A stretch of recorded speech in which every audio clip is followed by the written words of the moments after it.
Tenemos la ponencia magistral a cargo de la doctora Dolores del Mar Sánchez González, con su ponencia de ceremonial y protocolo de Estado, la imagen del poder. Invitamos a la doctora Dolores del Mar para esta primera conferencia magistral. Señores, es para mí un inmenso placer el encontrarme esta vez aquí. No es mi primera vez en Lima, como ya se ha dicho, pero es una ciudad tan acogedora, tan maravillosa y con tan buena gastronomía que siempre es un placer el cruzar el charco y, como dicen por mi tierra, París bien vale una misa. Bueno, voy a entretenerles un poco. Yo uno la doble condición, por un lado, de ser profesora, soy catedrática de la Facultad de Derecho de la UNED, y además pues soy la presidenta de la Sociedad de Estudios Institucionales, que estoy aquí. Bueno, soy muchas cosas más. Al final es que soy una ratita y me gusta meterme en todos los agujeros. Quizás el tema más árido o el menos reconocido o el que tiene más complejidad, o no sé cómo calificarlo, pero yo creo que es el más importante actualmente para lo que es una sociedad moderna, que es el cuidar el ceremonial y el protocolo de su Estado. ¿Por qué? Pues porque lo que nos estamos jugando es la imagen del poder, nos estamos jugando nuestra propia credibilidad. Es como si con los actos que el Estado organizara estuviéramos creando una determinada marca, y esa marca es la que va a ser nuestra embajadora en el extranjero, y esa marca es la que va a potenciar algo tan importante como, por ejemplo, el desarrollo empresarial e industrial de nuestro propio país. Nuestra credibilidad va en ello, por lo tanto creo que debemos cuidar específicamente esa faceta. ¿Qué es eso del protocolo? Bueno, pues el protocolo son normas. Algunas normas serán jurídicas, aunque estas normas jurídicas no son normas penales, es decir, no le cortamos la cabeza a alguien porque coloque mal una bandera, aunque a más de uno habría que habérsela cortado. Pero lo que sí que ocurre es que existe un cierto código normativo que es el que nos ayuda a plantear unos determinados actos en los que existen una cierta formalidad, una cierta solemnidad. Sobre todo, es decir, el campo donde mayor desarrollo tiene el protocolo, evidentemente, es en el Estado. Luego, ¿el ceremonial y el protocolo es lo mismo? Pues parece que no. ¿Por qué no? Pues porque el protocolo son normas y el ceremonial es procedimiento. Pues bien, para organizar cualquier acto de Estado tenemos que contar con el protocolo, que nos va a decir cuáles son las normas que nosotros que debemos seguir. Insisto, no se trata de nada encorsetado, rígido, estrecho, que no se pueda modificar, o, como nos dicen en los periódicos, saltarse el protocolo. No, el protocolo no se salta, el protocolo no se rompe. Se cumple o no se cumple, pero no es algo que podamos prescindir de él. Si prescindimos, lo hacemos con un determinado sentido. Probablemente cuando prescindamos del protocolo es porque queremos transmitir un mensaje de que estamos precisamente prescindiendo de ese protocolo. Pues bien, con ese conjunto de normas, con ese procedimiento, nosotros lo que realizamos es una acción de comunicación. Es decir, nosotros, las instituciones políticas, lo que hacen es buscar sus targets, sus objetivos. ¿Y cuál es el objetivo de las instituciones políticas administrativas? Sus públicos, los administrados. Las formas de Estado son los diferentes modelos que un Estado puede adoptar. Es decir, un Estado puede ser una monarquía, puede ser una república, puede ser una dictadura. Pero en lo que estamos seguros es en que siempre habrá protocolo. Hay mucha dogmática en torno a esto y se pretende quitar o suprimir el protocolo como algo inútil.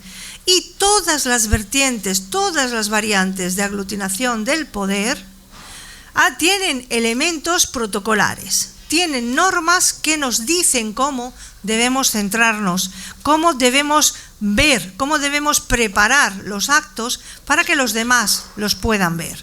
Por lo tanto, con eso podemos jugar. ¿Qué elementos son los que tenemos que tener en cuenta a la hora de elaborar un protocolo de Estado o a la hora de analizar el protocolo de Estado para preparar un determinado acto oficial, tendremos que tener en cuenta todo esto. ¿Si le das?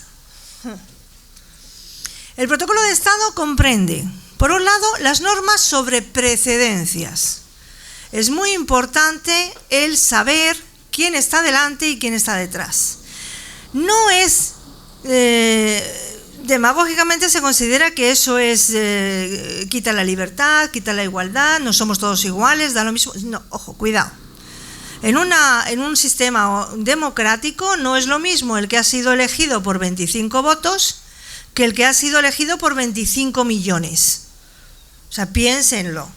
Entonces, evidentemente, la precedencia en un Estado democrático se otorgará en función de la cantidad de personas, es decir, la representatividad que tiene esa persona. Y lo que no podemos hacer es ofender a sus votantes. Luego, la precedencia existe en cualquier Estado del mundo. En algunas se girarán por otros principios, pero en un Estado democrático debe atender específicamente a eso, al nivel de representatividad que tiene. Y a la prevalencia, como ocurre por ejemplo en España, o debería ocurrir, porque también hay algún fleco por ahí todavía suelto, a la preferencia de los cargos elegidos sobre los cargos de designación. Es decir, no es lo mismo la persona que se ha sometido a un plebiscito, a unas votaciones y ha sido elegida por X votos, que cuando luego después esa persona dice, a ver, fulanito, menganito y zutanito vais a ser mi director de comunicación. Esa persona no ha sido elegida, esa persona está designada. Por lo tanto, la designación no puede nunca prevalecer sobre lo que es la elegibilidad. No debería nunca prevalecer, aunque bueno, esto todavía queda en los límites de la utopía. Junto con ello, también, y lo más importante, es establecer ante qué tipo de acto estamos. Esto no ocurre en todos los países, pero sí que es importante el saber si estamos ante un acto oficial, un acto del Estado, o no, porque por el mero hecho de que aparezca una autoridad del Estado, no automáticamente todos los actos son actos del Estado. Actos del Estado son los actos que organizan las autoridades del Estado, pero no todos aquellos a los que las autoridades del Estado asisten. No, es que viene el presidente, el regidor de mi municipalidad ya es un acto oficial. Pues no, pues porque, por ejemplo, esta mañana nos ha recibido la regidora de la municipalidad de Miraflores en un acto donde nos ha dado la bienvenida, en donde nos ha hablado de su municipalidad, nos ha estado explicando un poco sus condicionantes, sus paradigmas y cuál es su programa de gobierno, y nos ha hecho unos obsequios. ¿Eso es un acto oficial? Pues no, o sea, es un acto social, un acto de relaciones institucionales, si ustedes quieren, o de relaciones públicas, mejor, porque ellos estarían, más no están relacionándose con nosotros en cuanto que somos presidentes de una determinada asociación, sino en cuanto que somos un congreso que se está celebrando en su municipalidad, o sea que es un acto más bien de relaciones públicas. La primera vez que se entablaron relaciones con Corea, la bandera de Corea tiene dos posiciones, y en una de ellas, que es ponerla invertida, la señal es la de guerra, o sea, el mensaje es el de guerra. Luego, cuando tú recibes a las autoridades coreanas y te encuentras con que les tienes la bandera mal colocada, pues esperemos no declararles la guerra, o sea, que fíjense si es importante. Por lo tanto, el conocimiento de las banderas, los escudos, los himnos de cada una de las instituciones del Estado, de otros estados, ayudarán a ese protocolo y ceremonial de Estado. Por supuesto, la normativa existente sobre la jefatura del Estado hay que conocerla.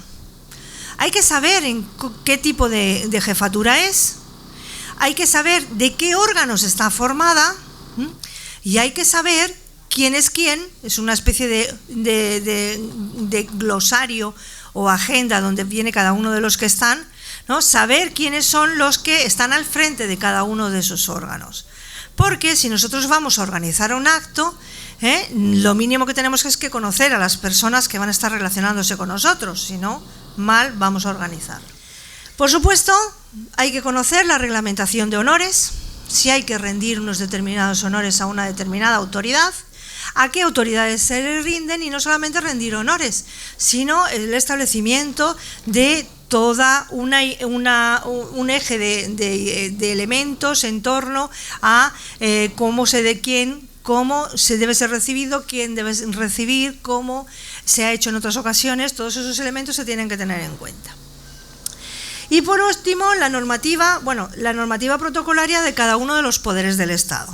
Porque se supone que existe un poder legislativo, un poder ejecutivo y un poder judicial, y cada uno de esos poderes tendrá su normativa protocolaria específica, o debería tenerla. O sea, que es conveniente insinuar y decirles a nuestros políticos y decirles a nuestras instituciones que deben tener una normativa preparada y entre sus propios miembros establecer sus propias precedencias y tener unos manuales internos donde puedan acudir en cualquier momento para echar mano y poder organizar perfectamente los actos. Y por último, como ya les decía, dentro de lo que es el protocolo de Estado, yo suelo incluir un aspecto que es el derecho premial. ¿Qué es el derecho premial? Bien, el derecho premial es la vertiente opuesta al derecho penal. Todos los estados se arrogan la capacidad de sancionar a todo aquel que vulnera el orden jurídico. Y si tú cometes una infracción de tráfico te sancionan, hay sanciones que son administrativas, si tú robas o matas a alguien hay una sanción penal. Junto con esa variante de actuación de la administración en la sociedad, hay otra variante de actuación que es precisamente la premiativa. Es decir, no vale solamente sancionar al que comete un ilícito, sino que debemos premiar las buenas conductas. Y es ahí donde surgen las diferentes órdenes y condecoraciones que se otorgan a determinadas personas en reconocimiento a una serie de méritos. Ojo, ¿por qué le vamos a quitar a una persona que tiene un mérito, un reconocimiento? ¿Somos todos iguales? No, pero es que mira, esta persona es excepcional, ha salvado, poniendo en riesgo su vida, a toda una familia en un incendio. Vamos a darle una medalla porque es un acto heroico, ¿no?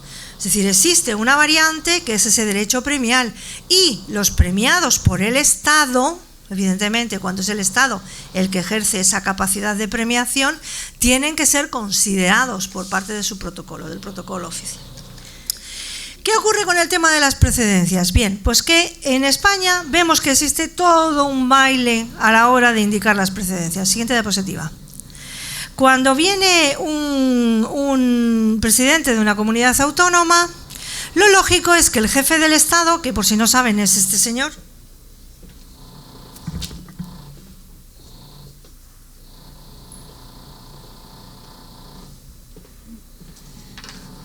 lo lógico es que ese señor tenga la derecha y el presidente de la comunidad autónoma esté a su izquierda, como corresponde además con las banderas, porque la bandera de la derecha es la bandera de España, que además por ley debe ocupar el lugar preferente y siempre es la derecha, y la otra es la bandera de Euskadi. Pasa a la siguiente diapositiva. Cuando vemos aquí al anterior presidente de gobierno, Mariano Rajoy, con Artur Mas, a presidencia de gobierno se les ocurrió jugar con las banderas y al final les salió un totum revolutum. Ahí ya estaban peleados los catalanes con el gobierno central, evitaron que miraban, y los fotógrafos, que son muy malos, siempre van a pillarte la foto. Entonces ven que va uno mirando por un lado, otro para otra. Esa forma de colocar las banderas, en este lado también hay tres, en mástiles de tres, normalmente solo se utiliza para países extranjeros. Pero no sabemos por qué, a qué persona se le ocurrió el jugar con esas banderas para evitar, sobre todo, el poner la bandera española y la bandera catalana y que los catalanes se sintieran ofendidos o organizaran alguna. Con lo cual, pues sacaron las tres banderas a paseo. Siguiente diapositiva. Aquí sí que tenemos a nuestro presidente de gobierno colocado correctamente en la derecha. Sobre todo cuando se reúne con los catalanes, procura tener siempre el sitio preferente para señalar el mensaje. Siguiente diapositiva. Pero, ¿qué es lo que ocurre en muchas ocasiones? Pues que con esto de los juegos, sobre todo de las autonomías, vamos a jugar o con banderas o vamos a jugar con precedencias. Este es un acto sobre el que, bueno, pueden leer en el blog de mi compañera Marita, de María de la Serna, que hizo un post buenísimo sobre este acto. en el que todo el mundo se echó las manos a la cabeza porque se correspondía con un momento en el que el presidente de gobierno, que Mariano Rajoy, no estaba en el país y por lo tanto estaba la vicepresidenta primera, Soraya Sáenz de Santamaría, que es la señora que está ahí sentada, estaba de vicepresidenta, o sea, de presidenta en funciones, evidentemente, ¿no? Entonces se convocó un acto por parte de los empresarios de la patronal catalana y habían invitado al presidente de gobierno y habían invitado a Artur Mas, que es el presidente de la Generalitat catalana, de la autonomía catalana. Entonces, ¿qué es lo que ocurre? Pues que el presidente catalán se niega a ir a cualquier acto en el que no sea él, no lo presida él y por supuesto no sean suyas las últimas palabras. Con lo cual, en el último momento, cuando se enteró que iba Soraya Sáenz de Santamaría, que en el orden de precedencias ocupa un lugar posterior al suyo, pero dado que estaba siendo sustituida, o sea, que sustituía al presidente de gobierno, tenía derecho, y además por decreto, tenía derecho a ocupar el lugar del presidente de gobierno, pues evidentemente no fue. Bien, aquí observamos como muchas veces los responsables son nuestros compañeros de prensa, porque esta imagen no es correcta. O sea, ustedes ven ahí a Soraya, ven a un señor a la izquierda, ven una silla vacía y ven una silla a la derecha. En realidad ahí había 5 sillas. Había 5 sillas y la silla que estaba vacía no era de Artur Mas, porque evidentemente tú no vas a organizar un acto si sabes que el señor no va a aparecer. Había un señor que se había levantado y había ido a hacer algo. Entonces, para escenificar, ¡pum! Y entonces automáticamente la prensa es: uy, el presidente Mas no acude, da el desplante al gobierno español, ejerce sus derechos porque está tatín, patatán, patatán. O sea, fíjense qué tontería, máxime cuando esto no tenía absolutamente nada que ver con un acto de Estado. Es decir, era un acto particular, era un acto empresarial, era un acto de la Confederación de Estados y no teníamos por qué haber organizado tanto.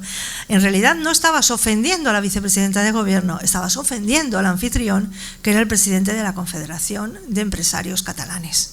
O sea, que hay que tener cuidado con esas cosas. Por eso lo que les decía antes, de determinar con claridad cuál es la clasificación de los actos, ante qué acto estamos, para precisamente determinar si se aplican precedencias o no se aplican precedencias. Porque si a mí mi casa viene el rey, yo no tengo por qué cederle el sitio. Está en mi casa, porque mira, no, te sientas donde yo te pongo. Estás en mi casa, evidentemente. En Moncloa, en los últimos años, durante el gobierno del anterior presidente, don Mariano Rajoy, las banderas, no sabemos cómo ni por qué, bueno, sí lo sabemos, o sea, eran guiños, nos dicen que si son guiños a Europa, que si somos Europa, que si no somos Europa. Lo cierto es que la bandera europea solamente es obligatorio que ondee en las instituciones político-administrativas y en determinados días. Con lo cual, evidentemente, no cabe el pensar en que en presidencia de gobierno no ondee la bandera europea, pero hay una norma que dice que la bandera española debe ondear en sitio preferente, y el sitio preferente es la derecha ceremonial, y la derecha está ocupada ahí por la bandera europea, luego no sirve. Siguiente diapositiva. Pasa. Aquí tenemos mi cuestión. ¿Qué pasa? ¿Que nadie conoce en Moncloa la ley de banderas? Una rueda de prensa que yo no sé cómo se les ocurre dar una rueda de prensa de esa manera, tampoco, no sé quién fue el que estaba inspirado para hacer una rueda de prensa con la parte de atrás, con un pasillo donde te puede pasar cualquiera en cualquier momento y te encuentras con gente pasando por detrás de la rueda de prensa y por supuesto los tiros de cámara que van a estar ahí pendientes de qué es lo que estás haciendo. Bien, pues la colocación de esa bandera de la Unión Europea en medio, aparte de que está mal, evidentemente, induce a una idea sublime, pero que se te fija en la retina, y es que las dos cosas que están a los lados son iguales. Porque la bandera europea normalmente se coloca en los actos en los que recibes a gente de la Unión Europea a diferentes estados. Entonces, la idea que te viene a la cabeza es que España y Euskadi es lo mismo, y no lo es. Sí, sabemos que por orden es 1, 2 y 3, lo sabemos. Pero el que no lo sabe, la idea que retiene, mira, Europa y 2 estados. Pero además, fíjense en lo que paran los detalles, porque cuando la selección nacional española ganó su primera estrella, la tienen allí en la zona de la izquierda, resulta que un compañero mío, que era el presidente de la Academia de Genealogía y Heráldica, había advertido a la FIFA que el escudo que estaban utilizando era inconstitucional, porque el escudo que estaban utilizando llevaba el escusón de la Casa de Borbón de Francia, mientras que nuestro escudo lo que lleva es un brisado que identifica y que distingue a la Casa de Borbón de España de la Casa de Borbón de Francia. Es decir, nuestros jugadores nacionales estaban defendiendo un escudo que ni siquiera era el suyo, o sea, que se había denunciado hacía muchísimo tiempo, en el 2012, pero que debía ser que cuando se les agotó el lote de camisetas, hasta que la FIFA se dio cuenta y empezaron, la Federación también Española de Fútbol, a cambiar las camisetas, pues pasaron muchos años y nuestra selección nacional jugaba sin esa bandera. Ciertos elementos poco a poco nos van dando una muestra de cuál es la imagen del Estado. ¿No? Nos van ayudando a construir esa imagen del Estado. Nos ayudan a que los actos oficiales tengan una marca correcta. Y si no, nos encontraremos con que la finalidad expresa, que es el organizar el acto, el que no se note el protocolo, porque el protocolo es como el maquillaje. Es decir, el mejor protocolo es el que no se nota. Es decir, ¿cuándo llama la atención el protocolo? Pues cuando algo falla, ¿no? Entonces, el mejor protocolo, que es el que no se nota, es el que se hace cuidando todos los detalles, los más mínimos detalles. Pero que no se limiten a coger plantillas y aplicarlas sin más, sino que lo importante es el comunicar, el lograr una determinada comunicación y jugar con los elementos que tienes precisamente para construir un ceremonial que transmita esa comunicación. Nada más, no les canso más. Muchísimas gracias.